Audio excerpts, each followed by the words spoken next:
Hey rockers, welcome back to the channel, man. How has it been going? How you guys been doing, man? I'm still dealing with a little bit of the head cold situation that's been kind of eternal. Other than that, my youngest daughter is here visiting, so she literally said to me, go knock out a YouTube video, Dad. Go ahead. I got some stuff to do anyway. So that's what I'm doing. I'm trying to get situated in the right light. Light's kind of funky in here, man.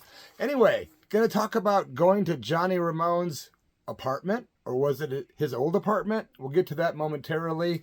I wanted to say, just been hanging out with my daughter, and a good friend of mine is coming into town on Monday to visit from San Francisco, and that's going to be cool too. So been staying busy on my end, man, but I thought of a cool story that might be a quick one that I can tell tonight, and wanted to show you some of my autographed Ramones collection before I get started. Ramones Road to Ruin, which was actually recently purchased on my garage sale. Thanks to those of you who reached out and tried to help out with that. And if you did, if you didn't, either way, I appreciate you guys so much. Also, check it out, man. Ramones Leave Home. Yeah, signed by Marky. Just showing these for the hardcore fans. Signed by Roxy Ramone. Ramones Too Tough to Die. Vinyl. Of course, Richie signing Animal Boy as well with the silver Sharpie there. Got a copy of the Roxy Ramone Live to Tell solo album. This is a killer album. If you haven't heard Live to Tell, you have to hear Roxy Ramone. This album does, quite frankly, rule. With the personalization right there from my friend and brother Roxy Ramone. But the classic of all, man, in my collection, 12-inch EP version of the Rock and Roll High School 12-inch. It's got Rock and Roll High School, I Want You Around, and then side 2 is Come On Let's Go by the Paley Brothers / Ramones. But check it out, man.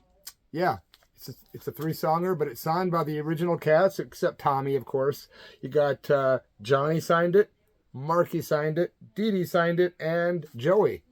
So this is one of my prized pieces of my collection. But going back to the 80s, in about 1984, I ended up meeting a friend in Chicago named Kenneth. And Kenneth and I were buddies. He was a gothic punk guy, and I was into gothic rock and hardcore punk and kind of flipping back and forth from that stuff to metal.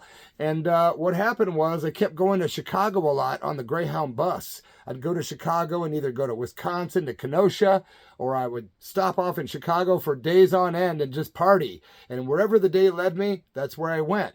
I'd get off the Greyhound bus, and there was no GPS back then. There was no cell phones, no internet. And I would cruise around Chicago with my black boots on and my big black mohawk and my leather jacket. And I would either stay at my friend Kenneth or a different array of friends' houses that I had in Chicago.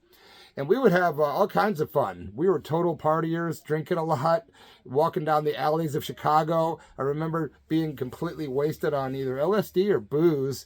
And Kenneth was too on one or the other. And we were like chasing rats down the alley, and we were like having fun doing it. Like, hey, hey. And I remember John Swine from Tower of Swine was with me on one of those escapades. That's kind of the night I met Kenneth.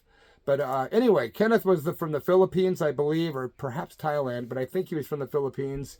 Don't get me wrong, Kenneth, if you see this, no offense, I can't remember. Some stuff is hazy. But I was at Kenneth's apartment one time, in his parents' apartment, and we were, getting ready to go out and party for the night. And I had my mohawk doubled up. It was like, I believe, the summer of '86.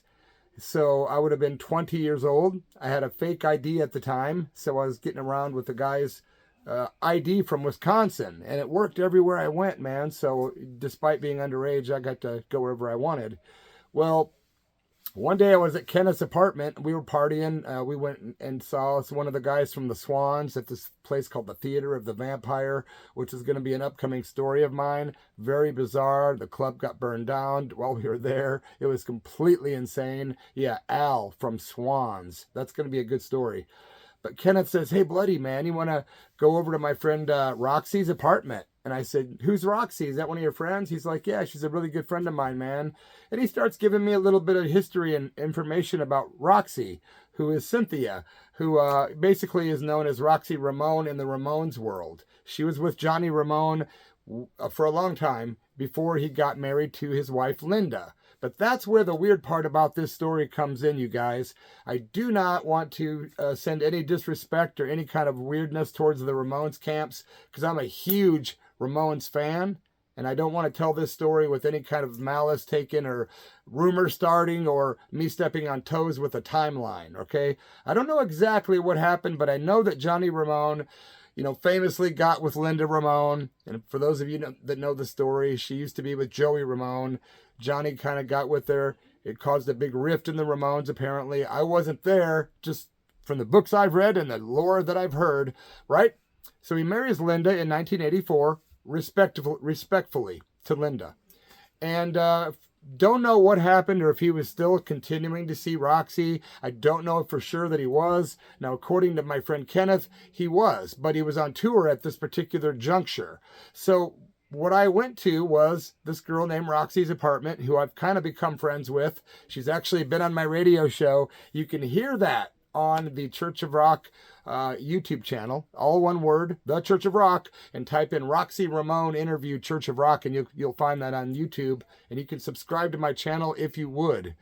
So Roxy, we end up going to her apartment, and I'm starting to figure it out as I'm getting there that he says, Johnny Ramone lives here. And I'm like, whoa. Now, I didn't know Johnny was married to Linda at this point in my life, right? So again, I don't know if this was true. Was Johnny still living there part-time? Was Johnny visiting there sometimes? Was he not? But I do know that once I got in the apartment, a lot of Johnny's stuff was definitely there. So we get to the place. We have to take a bus and then like another bus. And it was a long walk, but they lived in a building that had a doorman. It was a pretty cool, I don't know if it was an affluent neighborhood, but the building was not a cheap place to live if you're in Chicago, even in 1986 standards, right? So we get to this door and there's a doorman, and I'm thinking, this is pretty cool, kind of swanky, man. And we walk past the doorman. Kenneth has been there before. He says to him, I'm going to see, Cynthia, Roxy, whatever name he used. Roxy Ramone is what she goes by, and she's got a book out, Roxy Ramone. It might be under her legal name, though, Cynthia, but you can find it by Googling that. I think it's called Johnny and Me or something like that. No disrespect to Roxy, but she does have a book out about her and Johnny, and no disrespect to Linda Ramone or the Camp Ramones at all. I love the Ramones. So we get there. The doorman lets us up. We go up to the elevator. We take a flight up. I don't know if it was 2 floors, 3 floors, something like that. And we get to the door, and Kenneth knocks on the door. And at first, there's nobody answering. And I'm like, wow, man, do you think she's home? And it was, not very much noise going on inside. And then all of a sudden, he keeps knocking. And then the door opens. But instead of a person standing at the door, there was a person on the floor reaching up and opening the door. Like, it was kind of bizarre. And Kenneth's friend Cynthia, a.k.a. Roxy Ramone, was on the floor pretty much high as a kite. I've talked to her about this on my radio show. This is not something that she's trying to hide. I'm not trying to defame her or say any, malicious talk about Roxy. So let's get that part straight. But she was high as a kite, man. This was 1986. And I had never seen anybody on that particular drug, if you know what I mean. I'm not even going to name the drug because I didn't see her do any drugs. But Kenneth told me what drug, and I just was like, wow, that was my first time ever encountering the hard one. You know what I'm saying? So with all respect, she was kind and cool, and she invited us in, and we came in, and she kind of got herself together and did her thing, like went away and just kind of left me and Kenneth sitting there on the couch. And he's like, Bloody, look around, man. And the whole place is decorated in these huge posters that were like either sports related, like baseball, or movie posters and stuff like that, and some music stuff. But it was mostly really cool stuff that I'd read about over the years that Johnny Ramone collected and that he would adorn his walls with. And then Kenneth points to this little table that's in the middle of the room, and I'm kind of tripping, thinking, I'm literally thinking this is Johnny's full-time apartment. This is where he lives. He's on tour. I'm in his space. I don't know if he was staying there at this time, like I said, or not, or if he was coming back to see Roxy at that juncture, or if it completely split up. But from the book she wrote and from what I heard, the continued kind of a slight on and off thing, don't know. But there was a Rolodex, like this thing that it was like a circle with all these photos. And Kenneth goes, check it out, Bloody. So I start looking through these photos as Cynthia, Roxy's doing whatever in the apartment. and I'm blown away. It's like pictures of the Ramones, like in Australia, for instance, and it's got all the guys holding koala bears and, you know, with different fans and in venues. And then you flip it, and there's like the Ramones in New York City, like with Sid Vicious and like Deborah Harry, and like these are original photos just in a, you know, little collection, and it was mind blowing. There was pictures of the Ramones in Japan standing like on the middle of the street with all these Japanese neon signs around them and Japanese lettering, just blowing my mind with all this cool historical stuff that was happening in front of my face. And again, when I was 20 years old, I thought, wow, this is pretty freaking cool, because, you know, I've done my history, and he was definitely with Roxy for a while, and the whole vibe reeked of Johnny Ramone. Lots of his stuff was on the walls, you know, that he collected, you know, stuff like that. So who knows? Maybe when he ended up getting with Linda, he ended up not taking a lot of his stuff and leaving it there with Roxy. Did he eventually get his stuff back? I don't know, man. And some of it was her stuff, of course, but it was definitely Johnny Ramone's place, and it was a trippy visit.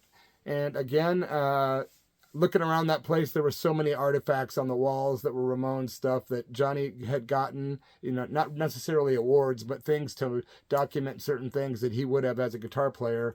And there was guitar cases.